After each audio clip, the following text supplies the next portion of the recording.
ખોડિયાલનગર જે પીળા ઉડાના મકાન છે એ મકાનોને લઈને ડેપ્યુટી કમિશનર અત્યારે આસિસ્ટન્ટ કમિશનર તુવેર સાહેબને મળવા આવ્યા હતા. એમને બાંયધરી આપી છે 2:30 વાગે સફાઈ માટે આવશે. સાથે સાથે ચોમાસા પછી જે રોડની જે સમસ્યા છે એના માટે પણ અમે આગળ જે તે અધિકારીઓને કહીશું. પરંતુ 2:30 વાગે કહ્યું છે કાલ સુધીને જો ત્યાં સફાઈ નહીં થાય તો સંપૂર્ણપણે પાછા અમે આવીશું.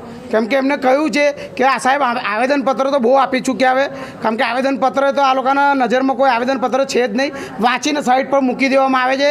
પરંતુ ત્યાં તમે જાઓ, આપના ન્યૂઝના માધ્યમથી કહેવા માગું, કોઈ ગરીબ દેશમાં આવી ગયો ને એવી પરિસ્થિતિ છે, કોઈ વ્યક્તિ મરી જાય, કોઈ નાનું બાળકને જમ્પ્સ લાગી જાય, ટાઇફોઇડ નેમોનિયા કે કંઈ થઈ જાય એની જવાબદારી કોની? એ પણ સાહેબને પૂછ્યું કે સાહેબ જવાબદારી કોની આ? કેમ કે તમે તો હાથ અદ્ધર કરી દો, કોઈ ગરીબનું બાળક મરી જાય તો તમે એસી ઓફિસમાં બેહો છો, મોટા મોટા બંગલાઓની અંદર 5 વર્ષની અંદર બંગલાઓ નેતાઓ લઈ લો છો, પરંતુ અધિકારીઓ ગરીબોનું સાંભળતા જ નથી.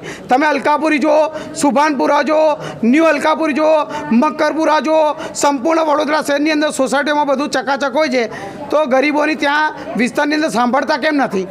તો નહીં સાંભળે તો કાલે ફરી આવીને બેસીશું. આજે એમને બાંયધરી આપી છે અને ગરીબો સાથે ભેદભાવ જ કરવામાં આવે છે. મકાનોમાંથી બીજા ત્રીજા ચોથા માળથી ડાયરેક્ટ થેલીઓ નાખવામાં આવે છે. જે જગ્યા બતાવો છો ત્યાં શું છે? થેલીઓને ગાંઠો મારેલી થેલીઓ કચરો છે, કચરો છે.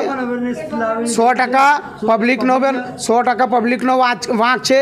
પ્રધાનમંત્રી એકલા બોલે કે મારું ભારત સ્વસ્થ ભારત, એમના કહેવાથી ના થાય. પબ્લિકે પણ સપોર્ટ કરવો પડે, નેતાઓએ પણ સપોર્ટ કરવો પડે. પરંતુ ત્યાં ડોર ટુ ડોરની ગાડી નથી આવતી તો પબ્લિક જાય કંઈ નાખવા. ત્યાં કચરાપેટી નથી મોટી, કચરાપેટી મૂકવામાં આવે. અને સાથે સાથે કચરો એ કહેવત છે, કચરામાંથી કંચન, પ્રધાનમંત્રીનું સૂત્ર છે, કચરામાંથી કંચન. પરંતુ એ કચરો છે ને, કચરો એટલા માટે ત્યાં નાખે છે પબ્લિક કે ડોર ટુ ડોરની ગાડી નથી આવતી.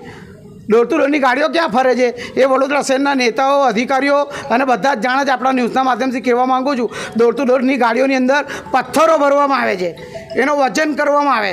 એ વજન વધારે થાય ને તેના કરોડો રૂપિયાનું કૌભાંડ ચાલે છે. કરોડો રૂપિયા બધાને પોતપોતાની મલાયો મળતી હોય છે. પરંતુ વડોદરા શહેરના ગરીબ લોકોનું સાંભળવામાં નથી આવતું. અને જો સાંભળવામાં નહીં આવે તો આ જ રીતે કોર્પોરેશન ઘેરવામાં આવશે.